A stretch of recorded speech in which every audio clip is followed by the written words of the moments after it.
Connaissez-vous le pouvoir du papier journal? Informer, divertir, partager. Retrouvez le plaisir du journal papier et créez du lien durable avec votre communauté.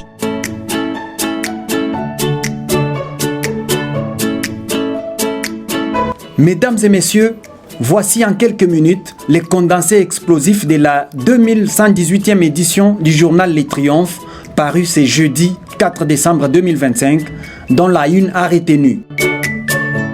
Accord de paix RDC-Rwanda à Washington, une signature porteuse d'espoir, mais sous haute surveillance.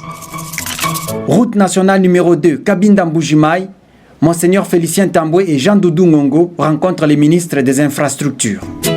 Pénurie d'eau en Mbujimayi, alerte d'Alphonse Ngoïka Sanji au Sénat. Samuel Mbemba allume la flamme du savoir au ministère des Droits humains. 13e conférence des gouverneurs, Papi Labila mobilise les grands Kouilou. Enfin, avec ses prix abordables et 50 kilos de bagages, Mongabaon Airlines lance les vols à destination de Gemena, Kalemi et Kananga. Bonjour à tous et à toutes. Débutons ces condensés avec la rubrique Diplomatie et développement économique consacrant la une de l'édition du tabloïd avec Accord de paix RDC-Rwanda à Washington, une signature porteuse d'espoir mais sous haute surveillance. Sous l'égide du président Félix Tshisekedi, la RDC et le Rwanda ont signé un accord de paix historique à Washington avec supervision américaine.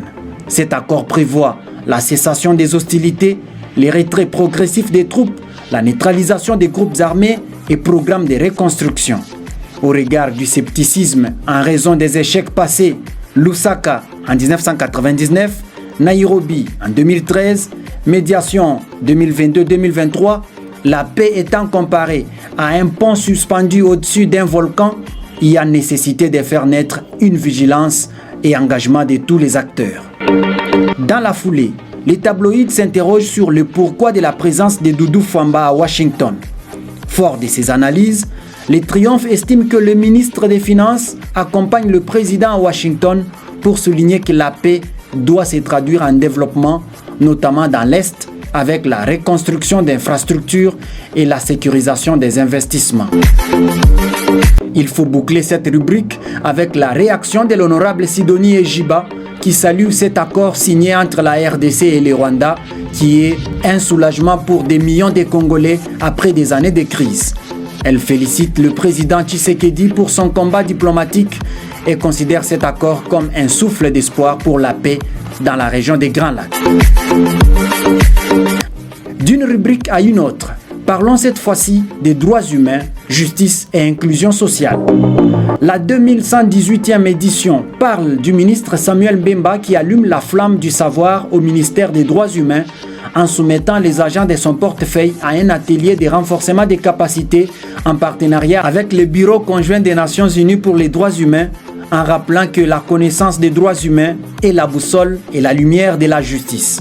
Par ailleurs, le directeur pays de BICNIDH, Dr Patrice Var, a salué cet engagement comme un véritable phare pour l'équité et la dignité. Dans l'inclusion des personnes vivant avec handicap, le ministre d'État, ministre du Plan, Guylaine Nyembo, s'est placé en bouclier devant les partenaires techniques et financiers. Il a plaidé pour l'inclusion sociale et professionnelle en mettant en avant la création et modernisation des centres de formation professionnelle, CENAFI, afin de former et autonomiser les personnes vivant avec handicap. Toujours dans cette rubrique, les tabloïds présentent Constant Mutamba comme le bouclier sacrifié qui continue de tenir la justice debout.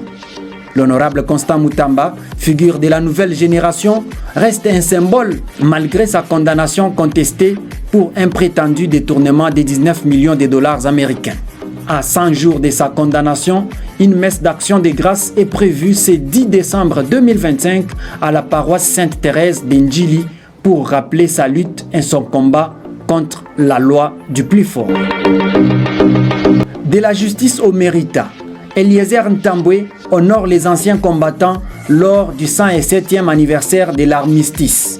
Défilés, chants patriotiques et mouvements militaires ont rendu hommage au courage et au sacrifice de ceux qui ont défendu la paix et la liberté. S'agissant de la rubrique éducation, genre et leadership, l'édition note d'emblée une foudre meurtrière à l'épée canon faisant 4 morts et plusieurs blessés. À cet effet, la ministre Raissa Malou a exprimé sa compassion et activé une cellule de crise pour assurer secours et suivi psychosocial. Par ailleurs, Jules Alinguete a été honoré à Marrakech pour sa lutte contre la corruption. L'inspecteur général des finances honoraires a reçu un diplôme honoris causa de l'IPEM Afrique et de la GEC Marrakech pour sa contribution à la transparence et à la bonne gouvernance. Pendant ces temps, dans la promotion du leadership féminin, Micheline Omba mobilise les conseillères communales. La ministre du Genre a rencontré les élus locaux pour créer un réseau national des femmes conseillères visant la coordination, la formation et la promotion du leadership féminin au niveau de la base. Sur le plan infrastructure et santé, les tabloïds a placé en avant la 13e conférence des gouverneurs où le sénateur Papi Labila continue à mobiliser le Grand Kwilu sur le plan infrastructure. Il a visité Bandundouville, Kenge et Massimanimba, saluant les projets routiers et l'amélioration des infrastructures locales. Par ailleurs, pour la route nationale numéro 2, tronçon Kabinda-Mbujimaï, Monseigneur Tambwe et Jean Doudou Ngongo ont rencontré les ministres des infrastructures. L'archevêque de Kananga, accompagné de Jean Doudou Ngongo, a alerté les ministres Jean Banzalunda sur la dégradation critique de la RN2, tronçon vital pour les commerces et les services à Kabinda et Mbujimaï. À l'issue de ces échanges, le ministre a annoncé des mesures urgentes dont la réhabilitation immédiate par une entreprise chinoise déjà sur place, le déblocage des fonds pour une reconstruction complète et l'asphaltage prévu entre 2026 et 2027. Pénurie d'eau en Mbujimaï, Alphonse Ngoï Kassanji alerte le Sénat. Il a demandé à la Chambre haute de contraindre les autorités à restaurer l'approvisionnement et prévenir les épidémies, notamment les choléra. Suite à une décision du Conseil d'État, l'État congolais a repris le contrôle de l'hôpital du cinquantenaire. Avec ces changements des statuts, la priorité est donnée à l'amélioration des soins, la transparence et l'accès pour tous. Le nouveau comité de gestion a été installé le mardi dernier. La première ministre Judith Souminois a visité l'agence de pilotage et de suivi des conventions de collaboration, soulignant la nécessité de discipline, coordination et transparence dans les projets, notamment sino-congolais. Elle a salué l'avancée significative et la rigueur dans les travaux. Bouclons cette rubrique avec la SOCIR où Acacia Bandoubola consolide la souveraineté énergétique. La ministre des Hydrocarbures a supervisé les activités de la SOCIR à Moanda, lançant un comité mixte SOCIR-État, inaugurant un nouveau parc GPL, symbole de modernisation et de transition énergétique.